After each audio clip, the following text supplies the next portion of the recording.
everyone. Welcome to the SpeakIn podcast. I'm Ananya from SpeakIn, Asia's largest digital learning platform for professional growth through one-on-one coaching and group learning sessions. In today's episode, we have a distinguished leader from Singapore who will share their personal corporate journey, insights on leadership, and a lot more. Our guest today is Nicole, Director of Human Resources and Corporate Communication for Singapore and Hong Kong at McCann. She's a seasoned HR leader with over a decade of experience in HR, marketing, and academia. With a bachelor's in psychology and a master's in industrial organization psychology, she blends academic insight with a passion for people development. As a lead at McCann Worldgroup, Nicole extends in culture building, DEI, employee experience, talent development, and performance management. Recognized for her advocacy in mental health and inclusive leadership, she was named among the Philippines' top 30 leaders on LinkedIn in 2023 and top 100 Filipinos to follow on LinkedIn in 2020. It truly is a pleasure to be speaking with you, ma'am, today. Welcome to the SpeakIn podcast. Hello. Thank you for having me, Ananya. Lovely, ma'am. So, to begin with, can you tell us a bit about your career journey and some of the key milestones that have shaped your professional path? Okay, yeah, I'm very happy to do so. Hi everyone, and thank you again for having me. I think for me, right, my journey I feel like is not as conventional. I never planned to be in HR. My goal was to be a lawyer. I took up psychology to be a lawyer. But my parents were saying right after I graduated from college that, oh, why don't you try working first so you would see how it's like to earn your own money.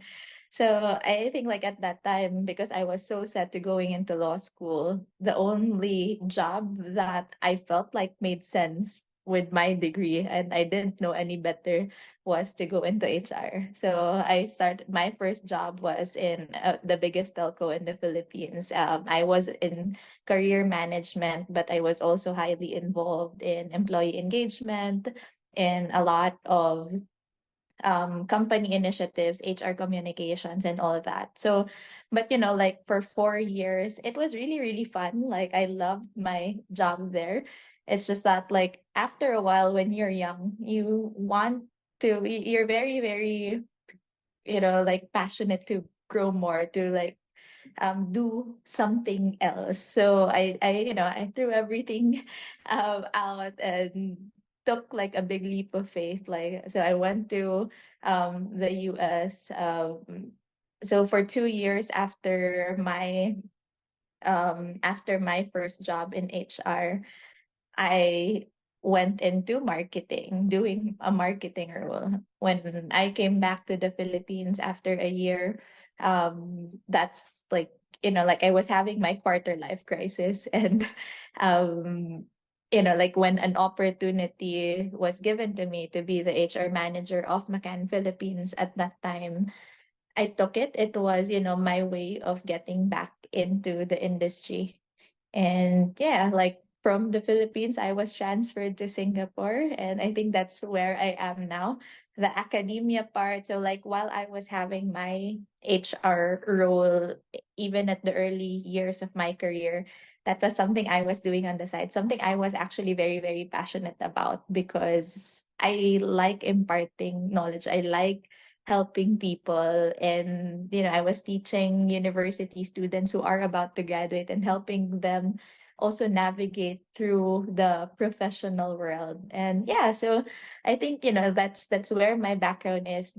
Now, apart from what I do on my day-to-day job as in HR, in communications, as well as in DEI in the APAC market, I also do mentorings and a lot of speaking engagements where I talk about HR, DEI, as you may have mentioned earlier, mental health and personal branding. And I think, that's the path where I am currently at. I hope that answered your question. I know it's a long answer. No, it definitely did, ma'am. It's been a very interesting and an insightful journey that you've had, and truly beautiful one. Thank you. Moving forward, ma'am, what core principles guide your leadership philosophy and how do you inspire your team to achieve excellence?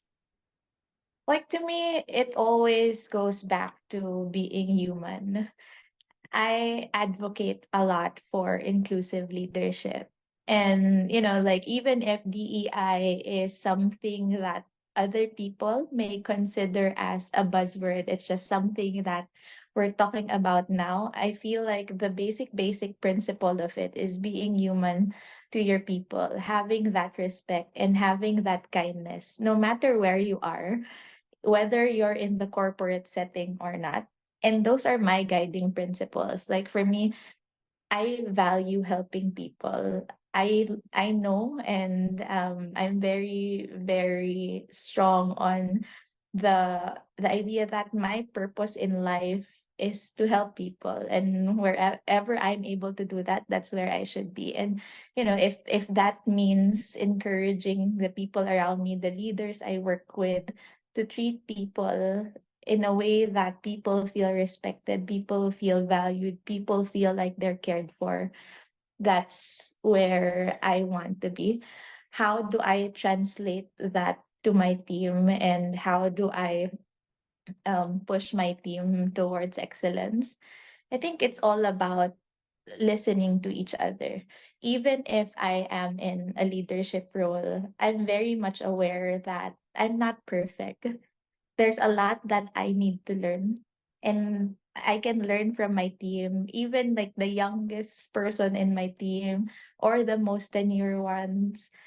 We can all learn from each other. And I always tell them that, you should, and probably this is also something about like values and all that. You always have to continuously learn. I always say that learning is whenever, wherever, and forever.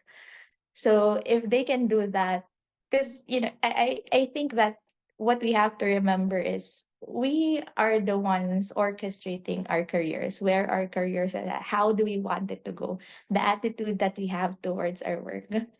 And like for me, as long as your mindset would always be towards that growth mindset, towards that like openness to learn, then there wouldn't be like a dead end to your career. There's always a way forward.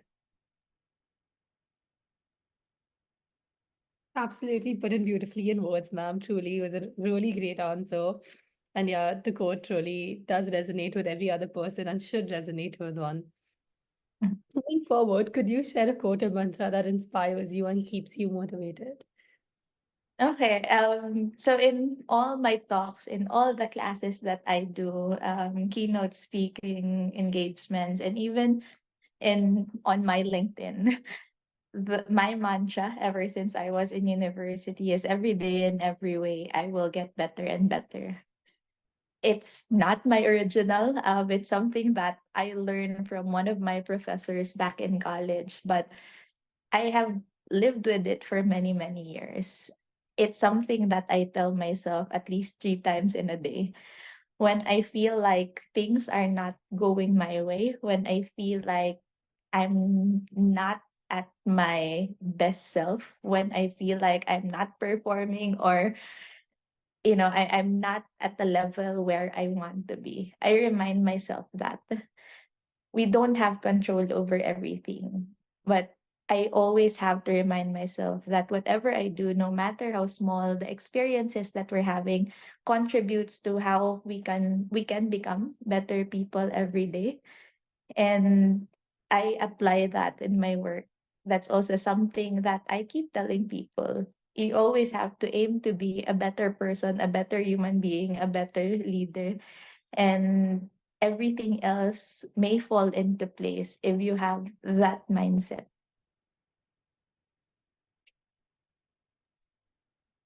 Definitely, I believe our audience and me would myself would love to keep up with that quote and try to be better and better every single day. And continuous learning is extremely important too.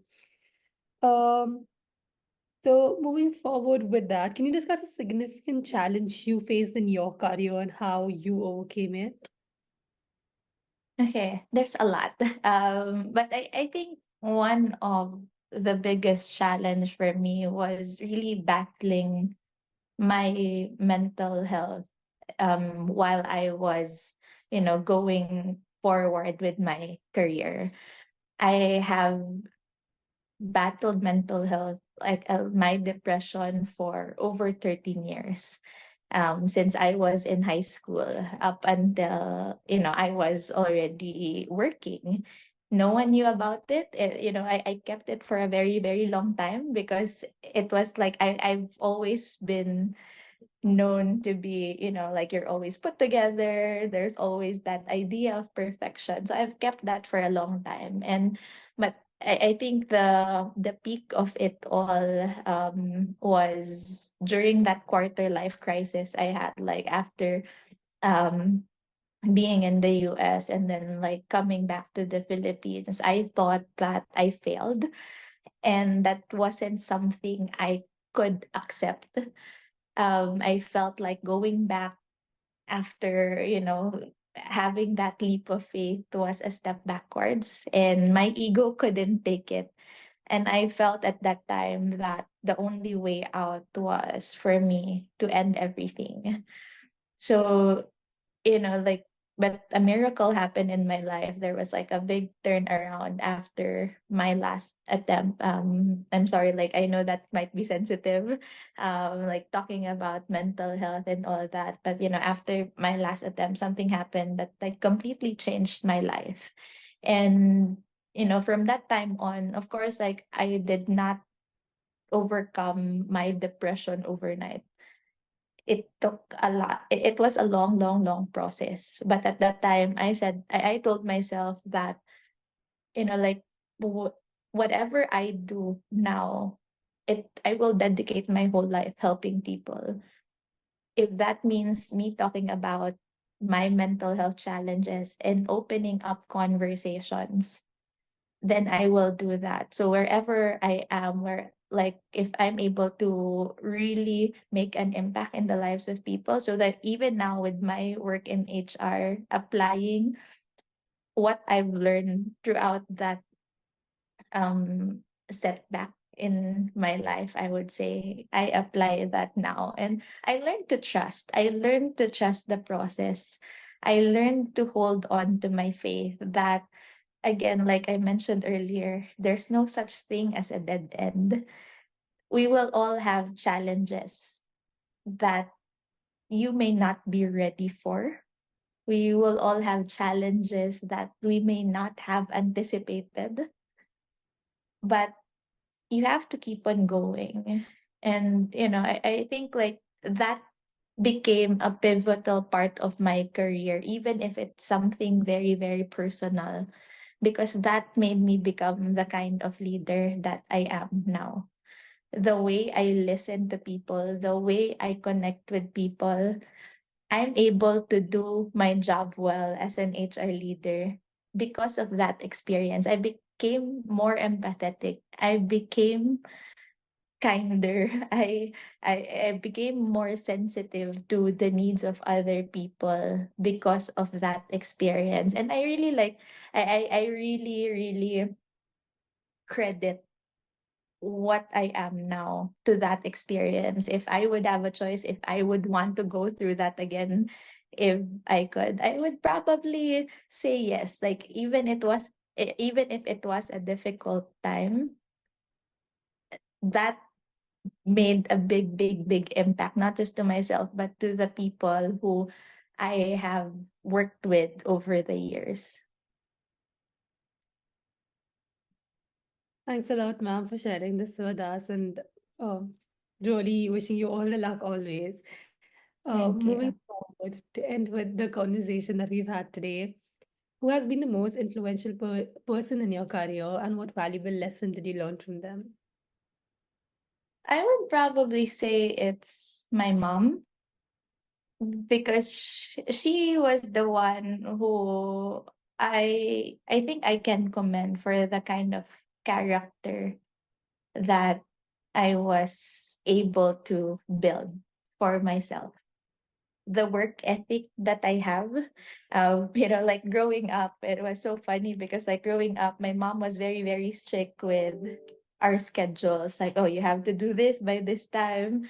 this is, how things should be done and all that. And then when you were a kid, that's something that you thought you hated, because like, oh, like my playmates or my cousins are already playing outside, and like, and here I am studying, here I am like following these schedules.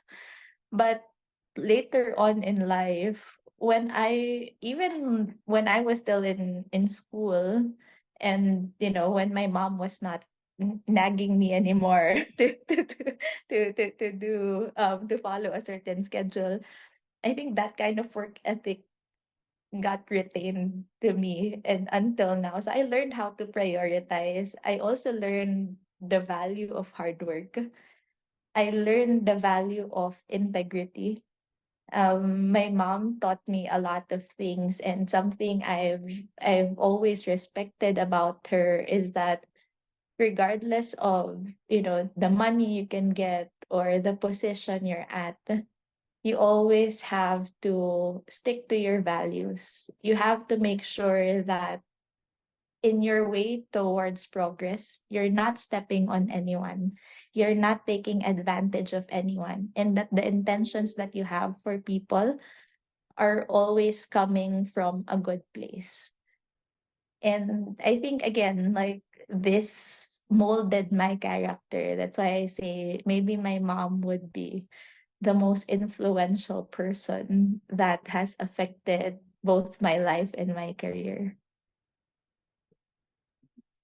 Truly beautiful, ma'am, and wishing you yet again always the best.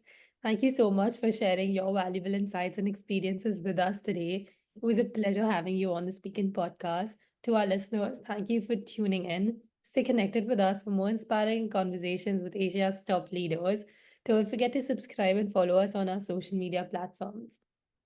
Until next time, Thank thank you. you.